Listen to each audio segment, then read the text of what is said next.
কোন ৰাশিৰ খুলিব সৌভাগ্যৰ দুৱাৰ, কাৰ ভাগ্যত শত্ৰুৰ যোগ। ফেব্ৰুৱাৰী মাহত এইকেইটা ৰাশিৰ জাতক জাতিকাৰ হওক সতৰ্ক।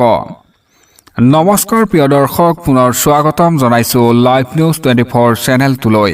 আৰু এনেধৰণৰ ভিডিঅ'সমূহ পাই থাকিবলৈ চেনেলটো ছাবস্ক্ৰাইব কৰি ভিডিঅ'টোত এটা লাইক কৰি দিবলৈ নাপাহৰিব।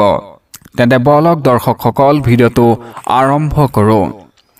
ফেব্ৰুৱাৰী মাহটো কম বেছি পৰিমাণে প্ৰতিটো ৰাশিৰ বাবে ভাল বেয়াৰ মিশ্ৰিত মাহ হ'ব।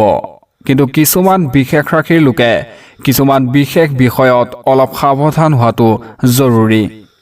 এই প্ৰসংগত জ্যোতিষী হিতেন্দ্ৰ কুমাৰে কৈছে যে মাহটোত কিছুমান ৰাশিৰ লোক শত্ৰুৰ দ্বাৰা ক্ষতিগ্ৰস্ত হ'ব পাৰে। কোনোবাই আকৌ ঋণৰ সমস্যাত ভুগিব পাৰে আৰু কিছুমান ৰাশি লোকে পুনৰ প্ৰতিযোগিতাত অংশগ্ৰহণ কৰি ভাল ফলাফল লাভ কৰিব। চাওক আপোনাৰ ৰাশিৰ ভাগ্যফল। মেঘ ৰাশি লোকে ঋণ দিয়া আৰু ঋণ লোৱাৰ ক্ষেত্ৰত সচেতন হোৱাটো গুৰুত্বপূৰ্ণ। শত্ৰুৰ লগত জড়িত সমস্যাৰ সৃষ্টি হোৱাৰ কোনো আশংকা নাই, কিন্তু প্ৰতিযোগিতাত সফলতাৰ বিশেষ সম্ভাৱনাও নাই। লগতে কন্যা ৰাশিৰ জাতক জাতিকাৰ মাহৰ প্ৰথমাৰ্ধত ঋণ আৰু শত্ৰুৰ সন্দৰ্ভত মিশ্ৰিত ফলাফল পাব, কিন্তু পিছৰ অংশত ভাল ফলাফল পাব। আৰু প্ৰতিযোগিতাৰ ক্ষেত্ৰত মাহৰ প্ৰথমাৰ্ধতকৈ মাহৰ দ্বিতীয়াৰ্ধ অধিক শুভ হ'ব। তুলা ৰাশি। ফেব্ৰুৱাৰী মাহত তুলা ৰাশিৰ বাবে ঋণ আৰু শত্ৰুৰ সম্পৰ্কীয় বিষয়সমূহ প্ৰতি সচেতন হোৱাটো গুৰুত্বপূৰ্ণ। প্ৰতিযোগিতাত ভাল ফলাফল পাব।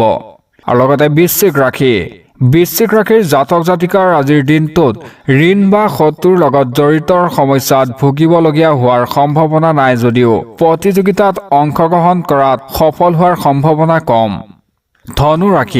ধনু ৰাশিৰ জাতক জাতিকাসকলৰ আজিৰ দিনটোত ঋণ দিয়া বা গ্ৰহণ কৰাৰ সময়ত বিশেষ সচেতনতা অৱলম্বন কৰাটো জৰুৰী। যিকোনো প্ৰতিযোগিতাত অংশগ্ৰহণ কৰি সম্পূৰ্ণ সফলতা লাভ কৰাৰ সম্ভাৱনা কম।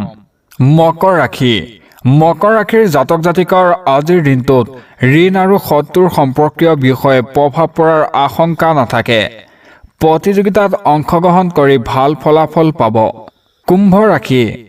ঋণ আৰু শত্ৰুৰ সৈতে জড়িত বিষয়বোৰ কুম্ভ ৰাশিৰ বাবে শুভ হয়, অৰ্থাৎ ঋণ আৰু শত্ৰুৱে তেওঁলোকৰ কোনো ক্ষতি নকৰে।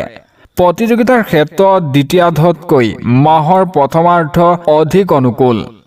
মীন ৰাশিৰ জাতক জাতিকাৰ আজিৰ দিনটোত ঋণ আৰু শত্ৰুৰ লগত জড়িত সমস্যাত ভোগাৰ সম্ভাৱনা কম আৰু প্ৰতিযোগিতাত ভাল ফলাফল লাভ কৰাৰ সম্ভাৱনা আছে। News desk report, live news 24।